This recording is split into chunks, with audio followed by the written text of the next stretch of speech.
Saya nak bagi tahu semua orang yang berada di luar sana. Pertama sekali ialah saya bersama dengan Datuk Seri Anwar Ibrahim semenjak pemecatan membina parti dan dalam pergerakan. Antara elemen yang penting ialah Anwar kata dia difitnah, tetapi dengan Musa Hassan selaku pegawai penyiasat mengusung tilang. Dalam keadaan yang sama, ada DNA yang merupakan air mani Anwar ditemui, dan akhirnya kita tetap mengatakan dia fitnah. Ini saya nak beritahu Anwar Ibrahim dan semua pentaksub kupai kumpulan penjilat Anwar. Dalam kes Yusof Router, saya nak bagi tahu ialah potensi Yusof Router difitnah dan diplanted itu besar. Pertama, kerana apa? Kerana Yusof Router adalah merupakan manusia pertama yang membuat tuduhan kepada yang hari ini telah menjadi ketua negara, cubaan Rogol, di mana bulan 6 ini merupakan tarikh perbicaraan, dan Yusof Router menamakan orang-orang penting termasuk Anwar Ibrahim sendiri perlu hadir ke mahkamah.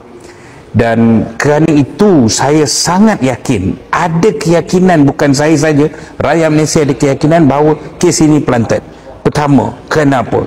Kerana Yusof Router filekan senarai saksi itu, dan tak sampai seminggu Anwar tahu yang dia dipanggil, beberapa orang tahu yang dia dipanggil, akhirnya kes ini jadi. Pertama.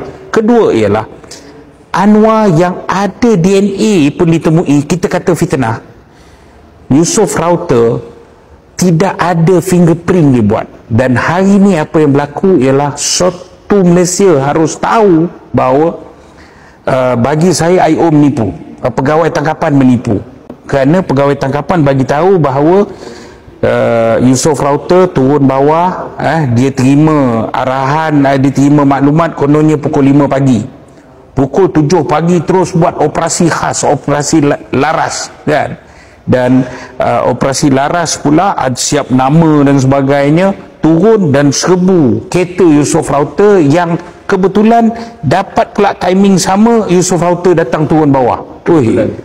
Suratan atau kebetulan. Nah ni orang kata kan. Kemudian Yusof Router nak buka kereta sendiri, tak boleh. Baik, semua orang kena faham ni. Polis ada keliling, Yusof Router nak buka kereta sendiri, tak boleh. Masuk Nissan Tena ni, buka dia punya remote control, masuk buka di pemandu, tak boleh. So kata dia pun pelik, tak boleh buka kereta dia. Tetapi akhirnya polis pula pandu dia, kan? Engkau kena buka melalui pintu sebelah. Itu kata polis dulu. Bukan kenyataan Yusof Router, kata polis. Dan Yusof Router, polis cakap tadi dalam akuan bersumpah dia pusing dekat sebelah dengan menggunakan kunci manual. Yusof Router buka pintu sebelah co-pilot. Allahu Akbar. Semua orang tahu, pergi cari Nissan Tena model yang itu, hanya ada satu saja laluan kunci manualnya, iaitu di sebelah driver, kan? Kalau nak buat luar tabi'i pun kena ada lubang dulu.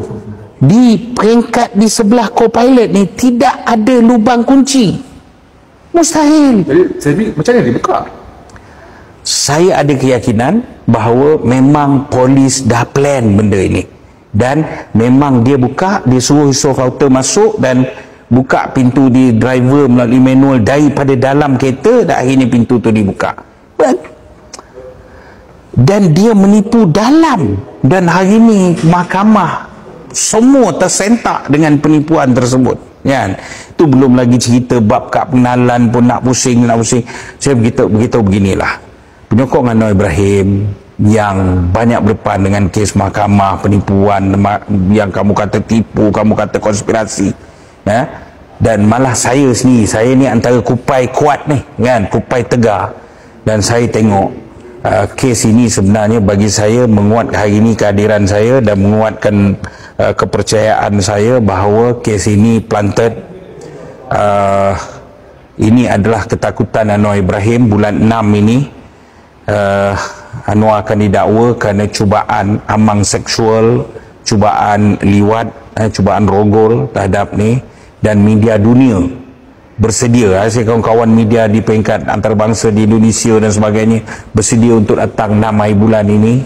Ini adalah ketakutan Anwar Ibrahim itu dan pasukan Anwar Ibrahim itu.